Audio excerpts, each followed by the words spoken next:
Sorry about that, guys. Alright, guys, but I'm back with my TNA Lockdown 2014 review. I was talking for a good 14 minutes and it cut off the video. What the fuck is going on with my camera? I'm gonna get a new camera, guys. I'm sorry, this is happening quite a lot.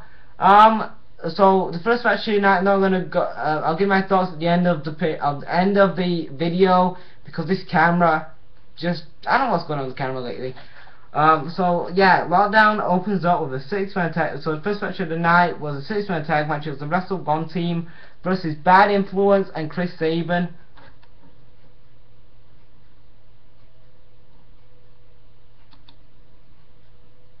I thought this was a really good match. I thought this was a really good opener as well. I thought this was really good how they opened up the show with these 6 guys. I thought this was a really good match.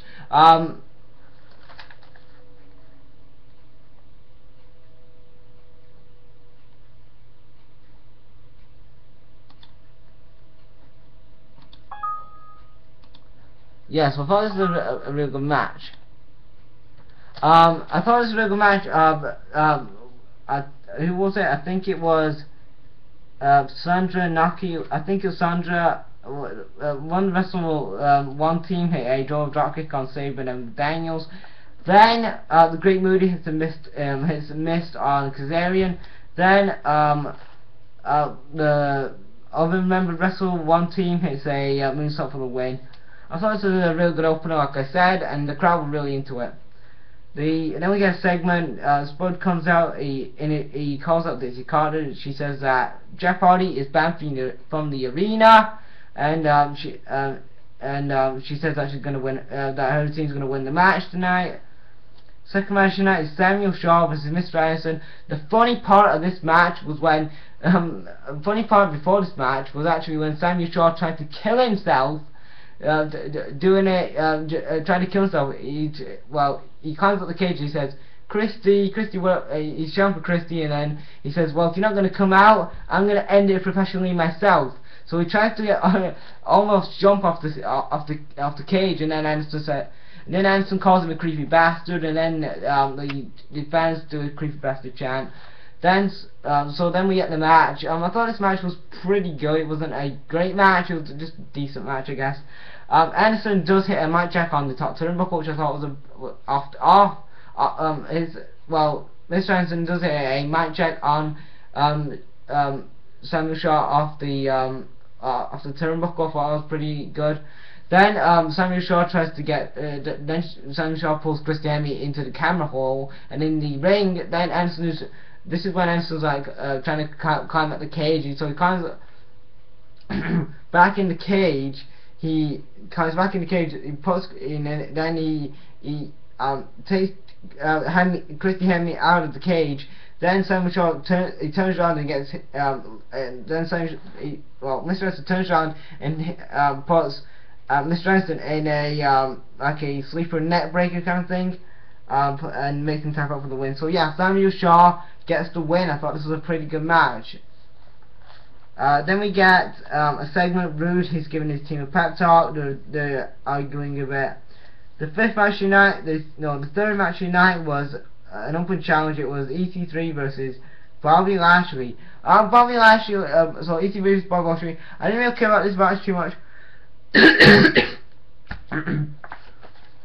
I'm sorry, guys. So, like I said, I didn't really care about this match too much. It was just kind of it wasn't a match really. Bobby Lashley just disappeared for the win. I don't know if Bobby Lashley signed with TNA or this was just a one night kind of thing. But if he is, good for Bobby. I guess good for him, I guess. But I've never been a Bobby Lashley fan at all. Then Magnus goes to promo on Joe. Then the fifth match tonight is Trigu Inu versus Manic. Trigu Inu. Trigu Uno and Manic. They had a lot of good offense.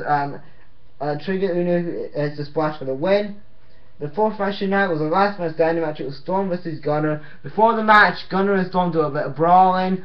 Then Storm. Then Storm tries to choke out Gunner with a rope. Then Storm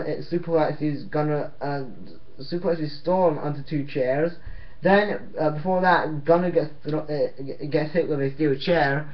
I think one of them gets busted. I think Gunner gets busted open here a bit. I don't know if he does. He probably did. I probably don't remember. But like I said, then Gunner wins with a suplex off the top rope. Then the fifth match of the night was a steel cage match. It was Madison Rayne versus Gail Kim. This was boring as hell. I was so fucking bored out my brain. I just couldn't get into this Madison Rayne Gail Kim match. I've seen it so many times on Impact, and I'm tired of this feud. Can we get some fresh blood in the knockouts? Is that hard to understand, TNA? We need new knockouts. Please, TNA. We need fresh knockouts. Well, like I said, Madison Rayne retains. I didn't even know what. I don't know how she won because I didn't pay attention to the damn match, but she won anyway. Then we get Samoa Joe cutting a promo on Magnus. He talks about him and Magnus being a tag team, and then they made it Mafia together. Then the sixth match tonight was for the World Heavyweight title. It was Magnus versus Joe. This is a really good match. These two guys put a really good match out here. I thought I enjoyed it. I was hoping that Joe was gonna win, but Magnus, can we put? Is it me or can TNA? Why is it me or is it TNA? Can TNA give Magnus a clean win on a pay-per-view? He, in all of his world title defenses so far this year, he has not had one clean win without interference from Rockstar Spud, EC3, and Dixie fucking Carter. Can we get Magnus a clean win as a world champion? How are we supposed to take Magnus seriously as a heel if he's getting screwy finishes to his world title matches? Look at the one from Genesis 2000. Look at the one from Genesis 2014. That had a ton of fucking interference. I think some of this stuff that they're doing with Magnus reminds me of Vince Russo. Please, if Vince Russo is behind the scenes of TNA, why is the fuck is Vince Russo back in that company? He should be fired and freaking sent to Japan or somewhere out of town.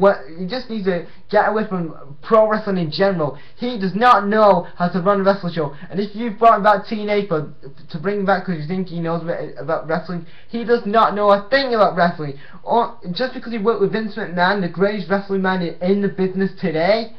Do you think just because he worked with Vince McMahon back in the early 90s, he knows a bit about wrestling? Look at his stuff from WCW. He was booking, like, Hell in a Cell matches, women in cages, something on like a briefcase on a pole. That is Vince Russo booking right there. You do not want that in TNA. That is going to get your company out of business. Look what happened to WCW in 2001. TNA. That was a Vince Russo. That's what made. If you have two clowns in creating like Vince Russo and Eric Bischoff, you're gonna have your company go out of business. Now you don't want them two clowns in the creative team. So what you do is you get somebody who knows. I need to take a breather about this. You need to bring in Paul fucking Heyman, because Paul Heyman knows a bit about pro wrestling. These screwy finishes with Magnus, these screwy world title matches, these screwy finishes to Magnus' world title, to Magnus' matches as a world champion need to end. It reminds me of Vince Russo WCW Part 2. No, that is stupid as hell. I'm gonna start rant. I can breathe now. Then the third match tonight was a little lockdown match. It was Team Rude versus Team MVP. The first two guys to start off the match was MVP and Austin Aries. Then the second guy was Robbie E. Then the third guy was Eddie Edwards. Then the fourth guy was Jesse. Then the fifth guy to come in was Davey Richards. Then sixth guy was Bobby Roode. Then seventh guy was Willow.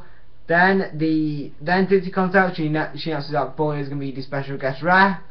So Bully Ray brings in a table. The wrestlers hit a couple of Austin Aries hits a brainbuster on Eddie Edwards on a chair, which I thought was a sick bomb. Then Austin Aries gets hit with a swanton bomb. Then at the end, Bobby Roode's trying to hit a rude bomb on MVP through a table. Then Bully Ray stands in front saying no, and then Bully Ray stands in front of Bobby Roode and he says, no, we're not going to go this way. Then Bobby Roode says, move, we've got this. Then Bully Ray chokeslams Bobby Roode. So it comes up with Bobby Roode versus Bully Ray feud, Sacrifice, something like that, which is on pay-per-view April 27th. So yeah, Bully Ray chokeslams Roode, then MVP hits the high knee for the win. So yeah, MVP's team go over, which is good. I'm glad that they went over. So yeah, MVP is taking control of wrestling operations in TNA, which is a good thing. I think that's a fantastic thing. After the match, Bully Ray power bombs Roode through the table. So yeah, also it comes up with Roode versus it kind of looks like we're going to have a Bully Ray versus Bobby Roode feud, which I'm pretty interested in. I think these two guys can cut good promos on each other, which is going to be very interesting.